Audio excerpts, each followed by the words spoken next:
Yes, Commander? Is there something you need? I should go. Goodbye, Commander.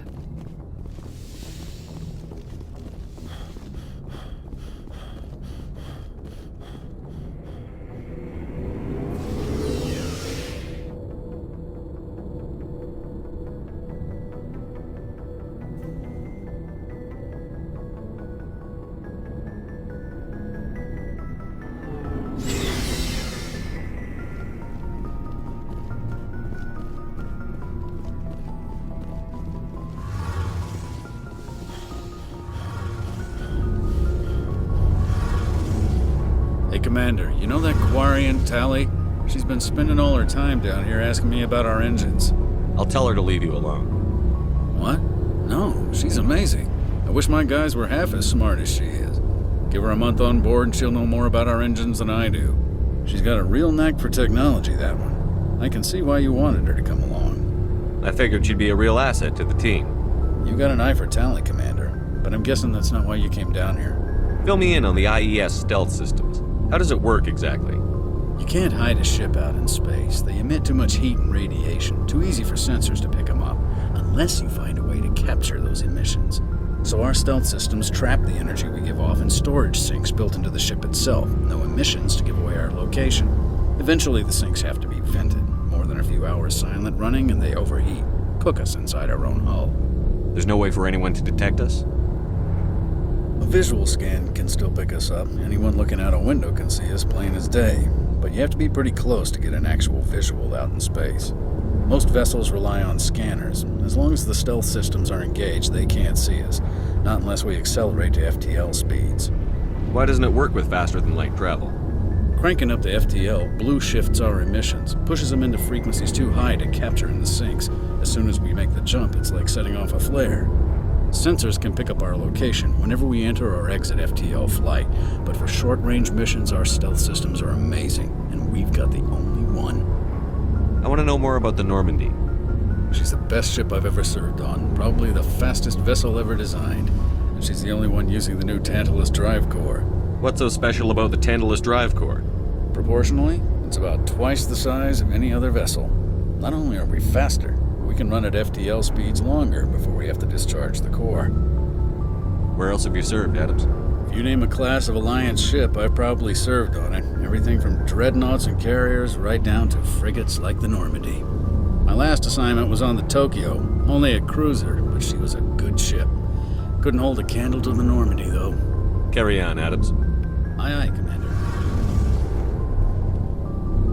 Your ship's amazing, Shepard. I've never seen a drive core like this before. I can't believe you were able to fit it into a ship this small. I'm starting to understand why you humans have been so successful. I had no idea Alliance vessels were so advanced. The Normandy's a prototype. Cutting-edge technology. A month ago, I was patching a makeshift fuel line into a converted tug ship in the flotilla. Now, I'm sitting on board one of the most advanced vessels in Citadel space. I have to thank you again for bringing me along. Traveling on a vessel like this is a dream come true for me. I had no idea you found ship technology so interesting. It comes with being a Quarian. The migrant fleet is the key to the survival of my people. Ships are our most valuable resource. But we don't have anything like this. We make do with cast-offs and second-hand equipment. We just try to keep them running for as long as we can. Some of the fleet's larger vessels date all the way back to our original flight from the Geth. I can't believe your fleet's still using ships that are 3 centuries old. They're constantly being repaired, modified, and refitted. They aren't pretty, but they work. Mostly. We've tried to make ourselves as independent as possible on the flotilla, grow our own food, mine, and process our own fuel. But some things we just can't make on our own. A patch to maintain the hull integrity requires raw materials we just don't have. That's why our pilgrimages are so important. I want to know more about the pilgrimage. When my people reach maturity, we leave our birth ships and seek acceptance with a new crew. It's necessary to maintain genetic diversity among the fleet. But no ship wants to accept someone who will be a burden on them. So, to prove our worth, we embark on a pilgrimage. We set out alone, leaving the flotilla and our families behind us. We only return once we have found something of value we can bring back to the fleet. This is presented as a gift to the captain of the respective ship we wish to join. If the gift is accepted, we are welcomed into the crew. Can a captain choose to reject the gift? That doesn't happen often. Most captains are eager to increase the size of their crew. It increases their own standing in our society. Even when a gift is not particularly valuable, the captain usually accepts it out of a sense of tradition. However, there is a stigma to presenting a substandard gift. It's not the best way to make a good impression on a new community. Most pilgrims don't return until they find something worthwhile. I can't believe they just send you off alone. It's not like they just cast us out. Before we leave, we are given lessons in how to survive outside the flotilla, and given gifts to help us on our journey. We also receive implants to fight off sickness and disease. Generations of living in an isolated and highly controlled environment have left our immune systems weaker than most. By the time we leave the fleet, we are well equipped for the pilgrimage. This is a rite of passage for all Quarians. If it were dangerous, our numbers would suffer.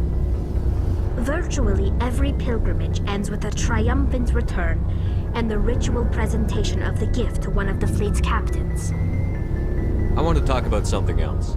Like what? Tell me about your people. Our lives aren't easy. Resources are scarce, and we are constantly on the move. Everything we do must in some way contribute to the continuation of the migrant fleet. There are 17 million Quarians in the flotilla, and each of us relies on the others for survival. The bonds among my people are strong. Unfortunately, we have had to surrender many of the freedoms and civil liberties other species take for granted. What kind of freedoms? Well, it's illegal for parents to have more than one child. If our population grows too much, it would strain our resources to their breaking point. Of course, we also can't allow our numbers to become too few. If our population is in decline, the rule against single births is temporarily repealed. In extreme cases of population decline, incentives are even offered to encourage multiple births, though the Conclave hasn't had to take such measures in nearly a century. That's your government. The Conclave is our civilian branch of government. Each ship can elect a representative to serve on the Conclave and make decisions that affect the fleet as a whole. On matters that affect an individual ship, however, the captain has the final say. It's a tradition that dates back to the early days, when the fleet was governed by martial law. Fortunately, most captains nowadays are smart enough to have an elected council from their crew to give them advice and guidance. So the ultimate power rests with elected officials. In practice, the Conclave and the respective council for each ship tend to set the rules that govern our daily lives. But in theory, we are still under military jurisdiction. The 5 top-ranking military officials in the fleet serve on the Admiralty Board. These 5 have the power to overrule any decision by the Conclave in case of emergency. To do so requires unanimous agreement among the Admiralty, and they can only do this once. After that, the entire board must resign their posts. It's a safeguard that served us well. In nearly 3 centuries, the Admiralty Board has only overruled the Conclave 4 times. I want to know more about the Geth. I doubt I can tell you anything you don't already know. It's been almost 3 centuries since they drove my people into exile. All I know is the story of their origins, what they were when we created them, and how they turned on us. Interesting. The Geth were originally created to serve as an automated manual labor force. Initially, their intelligence was as limited as any VI.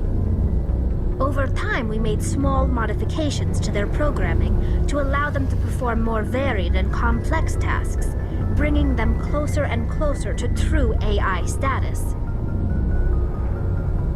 How come the Council didn't step in and stop you?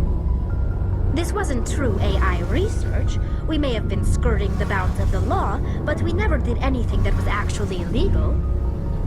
The changes were so insignificant, so gradual, that we were able to control them. Or so we thought. But one thing we underestimated was the power of the neural network. A million Geth thinking simultaneously created an inherently unstable matrix. So, the Geth share brain power? Many of the Geth's logic systems were designed to work in concert with other nearby Geth. Basically, the more of them you have in a group, the smarter they are. So there's some sort of group consciousness? No, nothing like that. They cannot share sensory data or information. Their programming cannot handle that much simultaneous input. Each Geth maintains an individual awareness and identity. The neural network only operates on a process-based level. It's basically the synthetic equivalent of a subconscious. But when they're in close proximity, they can coordinate low-level functional processes, freeing up more capacity for original or independent thought. That doesn't make any sense. I'm probably oversimplifying. The Geth are incredibly advanced and complex creations. All you need to know is that they get smarter when they gather in large numbers. As we built more and more Geth, their effective intelligence became more sophisticated, more abstract. One day, a Geth began to ask its Quarian overseer questions about the nature of its existence. Am I alive? Why am I here? What is my purpose? As you can imagine, this caused a near panic among my... I don't see what's so bad about those questions. The Geth were created to engage in mundane, repetitive, or dangerous manual labor. That's fine for machines, but it won't satisfy a sentient being for long. The Geth were showing signs of rudimentary self-awareness and independent thought. If the Geth were intelligent, then we were essentially using them as slaves. It was inevitable the newly sentient Geth would rebel against their situation. We knew they would rise up against us, so we acted first. A general order went out across all Quarian-controlled systems to permanently deactivate all Geth. The Geth responded to this order violently. You can't blame them for fighting for their survival. We had no other choice. The Geth were already on the verge of revolution. By acting quickly, we had a chance to end the war before it began. The hope was that most of the Geth would still be little more than machines, incapable of organized resistance. But they had progressed much further than anyone anticipated. The war was long and bloody. Millions upon millions of Quarians died at their hands. In the end, we were forced to flee our own homeworld. We feared the Geth would pursue us, but they never came beyond the Veil. Now we drift through space, exile searching for a way to reclaim what was once ours. It's hard to feel sorry for you. Your ancestors tried to wipe out another species. We made a mistake when we created the Geth in the first place, but we did not make a mistake when we went to war against them. If we had not acted, they would have wiped us out. They're a synthetic life form. They have no use for organics. None. Why do you think they cut themselves off from the rest of the galaxy? Why do you think they've killed every organic being who's ever tried to contact them? They didn't kill Saren. What does that tell you? The Geth are not innocent victims in all this. They're the enemy. They want to destroy us. Not just the Quarians. All organic life. That's why they've joined up with Saren. And that's why we have to stop him. I should go. See you later.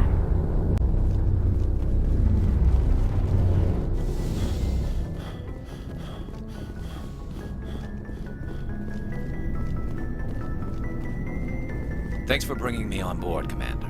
I knew working with the Spectre would be better than life at CSEC. Have you worked with a Spectre before?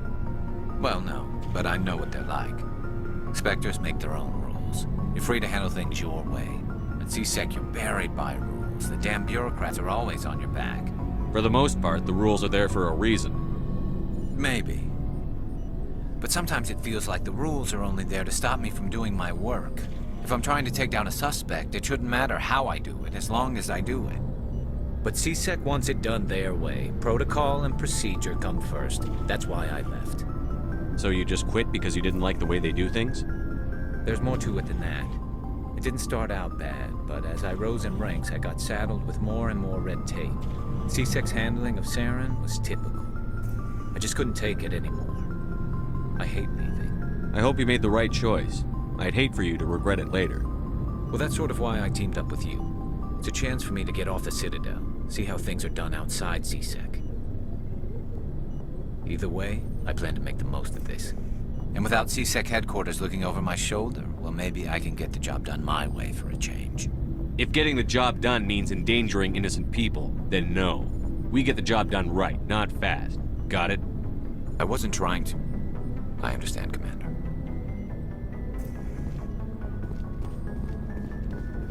Nice ship you've got, Shepard. What can I do for you?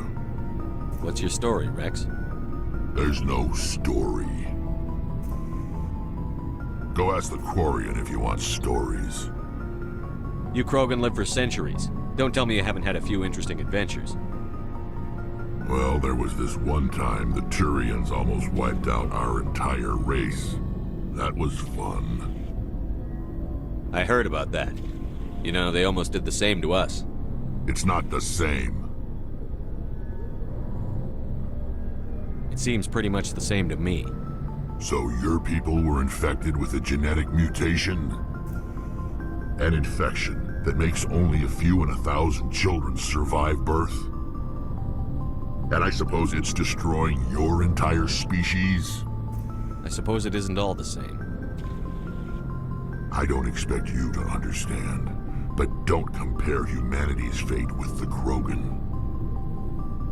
Sorry, Rex. I wasn't trying to get you upset. Your ignorance doesn't upset me, Shepard. As for the Krogan, I gave up on them long ago. The genophage infected us, but it's not what's killing us. Are your people really dying? We're sure not getting any stronger. We're too spread out.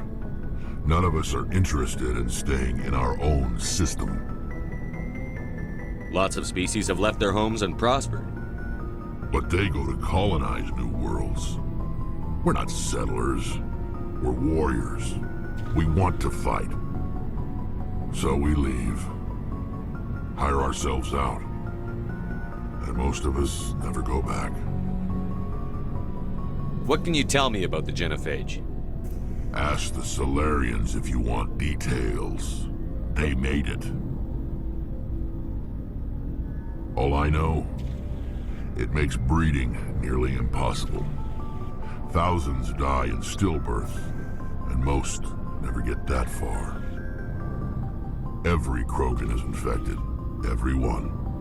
And no one's rushing to find a cure. Why don't the Krogan try to find a cure? When was the last time you saw a Krogan scientist? You ask a Krogan, would he rather find a cure for the genophage or fight for credits? He'll choose fighting every time. It's just who we are, Shepard. I can't change that. Nobody can. So long, Rex. Shepard. Commander? What's your opinion on the last mission? Kinda wish you'd got there sooner, Commander. No offense, I appreciate the rescue. I just wish... You wish we'd been able to save the rest of your unit? Yes, sir. If I had been more alert, we wouldn't have been cut down by an ambush. The Geth are perfect ambushers. They don't move, they don't make noise, they don't even breathe. Sir, they have flashlight heads. I'll make sure it doesn't happen again. Do you have a few minutes to talk one-on-one? I'm sorry, Commander. I need to get my duty squared away. I wouldn't mind talking more later, though. Dismissed, Chief. Sir.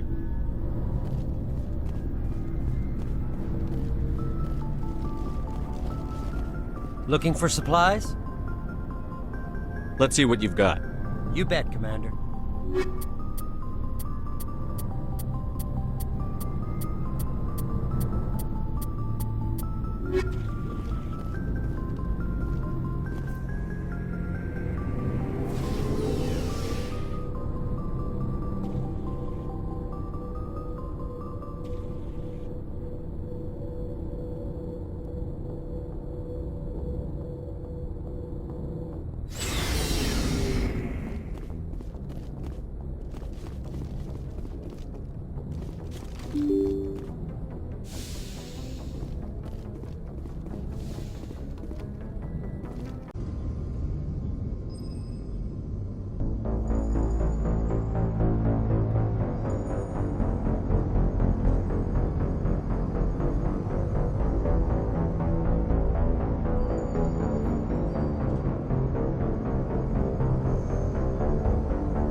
Commander, urgent message from Alliance Command coming in. I'll patch it through. Shepard, this is Admiral Hackett from Alliance Command. We've got a situation here, and you're the only one that can handle it. What do you need, Admiral? There's an Alliance training ground where we test weapons and technology in live fire simulations. One of the VIs we use to simulate enemy tactics in the drills is no longer responding to our override commands. It's gone rogue. Are you telling me this computer is thinking on its own? We're not stupid, Shepard. This is a virtual intelligence, not a true AI. It's not self-aware, and it can't access any external systems. We didn't do anything illegal here. Virtual intelligence support is critical to our military success. VIs process thousands of status reports and react in nanoseconds. No human can do that. We need you to fight your way through the training ground of the VI core and manually disable it. Don't worry, Admiral.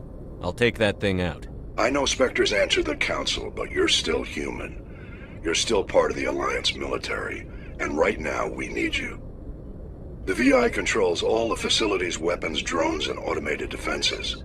You're the only one that can pull this off, Shepard. Good luck.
All clear.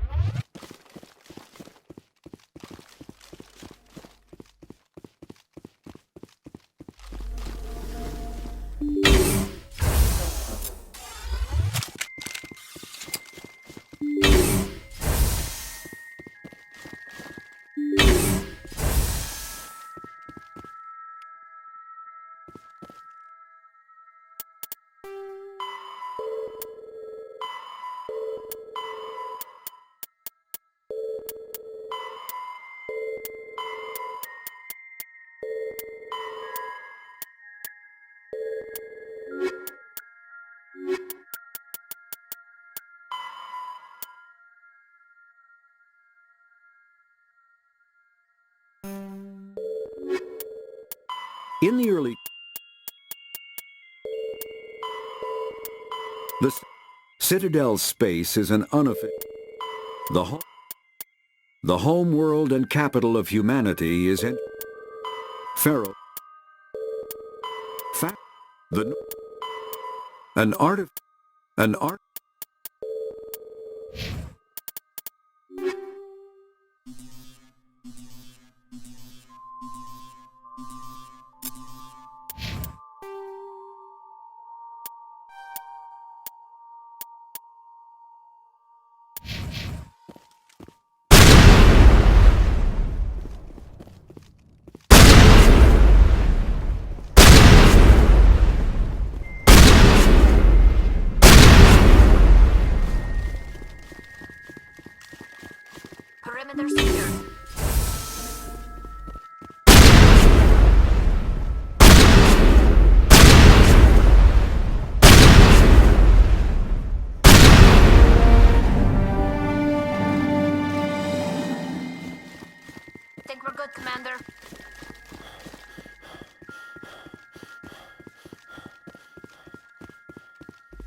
Area secured.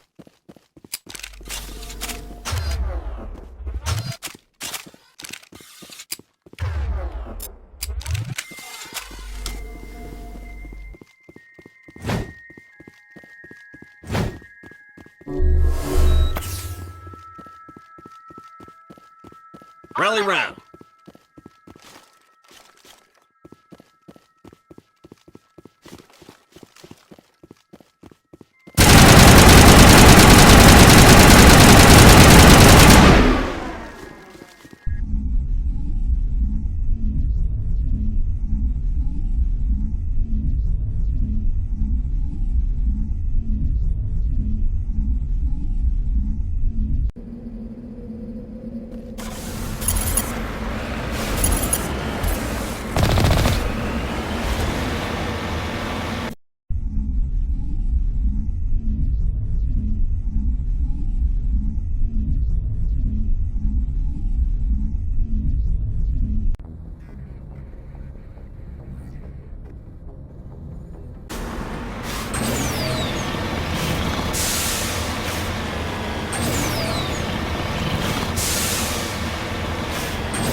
Looks like they were stressful.